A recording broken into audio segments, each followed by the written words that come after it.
Hi, this is Julie at Love's Beginning with a message called Behind the Haze. Whenever you are looking upon another and feel any disturbance at all, you are looking upon your projection. The disturbance is experienced because you are projecting what you are not instead of allowing extension of what you are.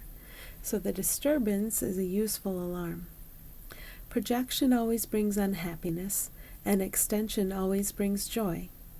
When you notice that you are projecting what you are not out into the world you make with thought, become aware that when you believe a thought from ego, it results in the projection of a world devoted to one outcome, the enactment of your death.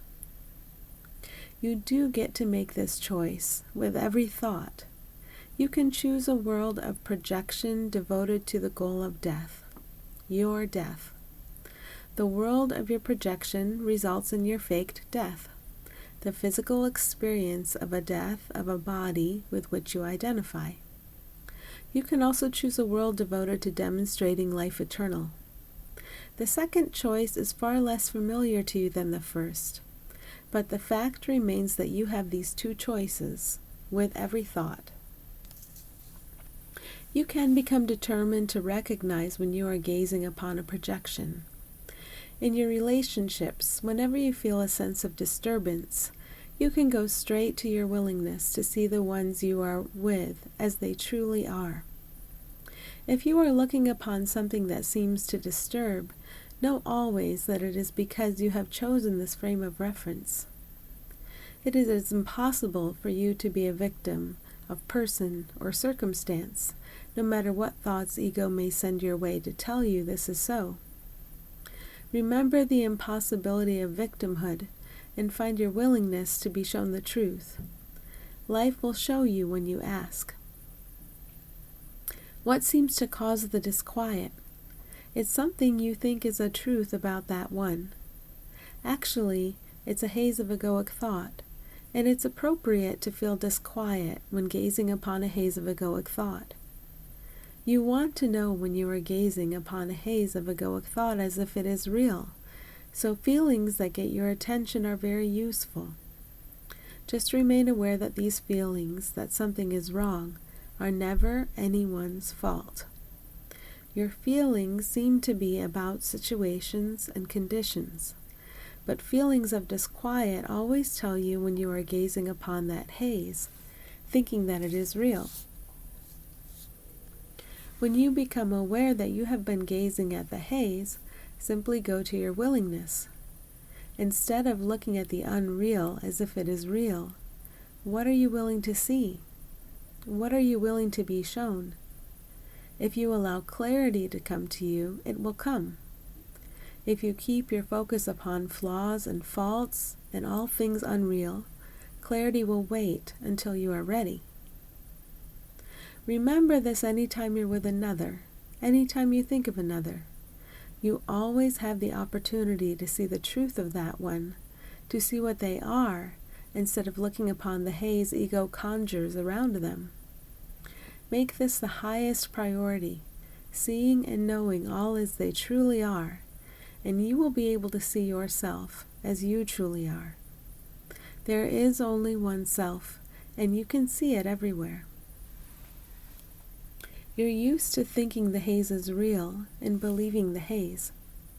The light behind the haze is real. The haze means nothing. It is only meant to distract you from the light.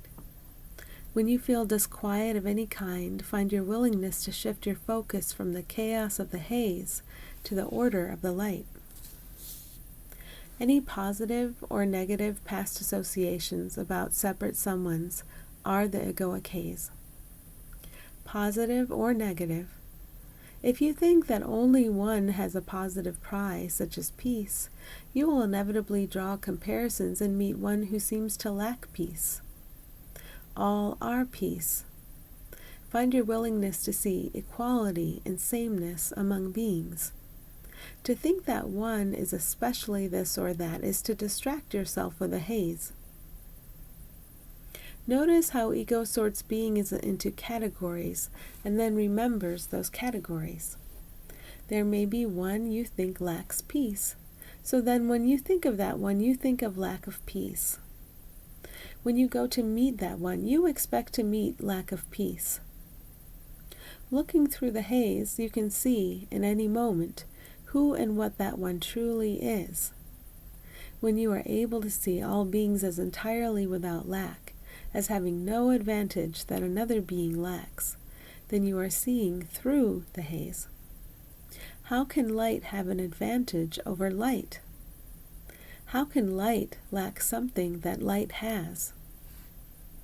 Only in a story about time and space could any being seem to have an advantage over another being. Time and space are the haze. Time and space are the fiction. Time and space provide the ego with a means for chopping up perception. Time and space are no hindrance to the light. They can only cover over and distort the light if you want them to perform this function for you. When you feel disquiet, you are asking for time and space story time from ego. You want ego to send thoughts that you can use to block the light. Once you realize that asking for time and space story time hurts, you stop. It becomes very clear that asking for story time hurts. Ego would tell you that bad and nasty aspects of the story are real and would hurt you, but it is asking for story time that truly hurts. Remember that Spirit can and will use everything ego made to bring you back to yourself. Simply ask for story time that helps you see light. Ask for each seen as separate aspect of the haze to be used in the service of the awakening of all. All you have to do is flip that switch instead of seeing your seen as separate self or anyone's seen as separate self as stuck in that haze. It is our great joy to remind you of your ability to choose the light. Thanks for listening.